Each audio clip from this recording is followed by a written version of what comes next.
ఏపీలో nominated పదవులపై BJP కార్యకర్తలు గంపెడాసలు పెట్టుకున్నారు. గత 2 దఫాలుగా తమకు అవకాశం దక్కలేదని, ఈసారైనా అవకాశం దక్కుతుందని ఆశపడుతున్నారు. అయితే కూటమి ధర్మం మరోసారి వాటాలను దెబ్బేస్తుందా? ఆశావహుల నామినేటెడ్ ఆశలు నెరవేరుతాయా? ఏపీ బీజేపీలో మళ్లీ నామినేటెడ్ పోస్టులపై చర్చలు మొదలయ్యాయి. దాదాపు 3 నెలల నుంచి పదవులు ఊసే ఎత్తని బీజేపీ క్యాడర్కి ఇప్పుడు మరోసారి పదవులపై ఆశలు చిగురిస్తున్నాయి. కానీ ఆ ఆశలు అడియాసలవుతాయా అనే డౌట్ లేకపోలేదు. నామినేటెడ్ పదవుల్లో సైతం కూటమి ధర్మం పేరుతో పర్సెంటేజీ వేయడంతో ప్రతిసారి 1 లేదా అర అవకాశాలు లభించాయి.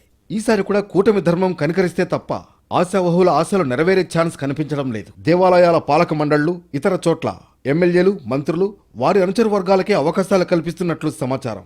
దీంతో ఈ దఫా నామినేటెడ్ పోస్టుల భర్తీ అంశం కూడా టీడీపీ, జనసేన పార్టీలకు అవకాశంగా మారనున్నట్లు తెలుస్తోంది.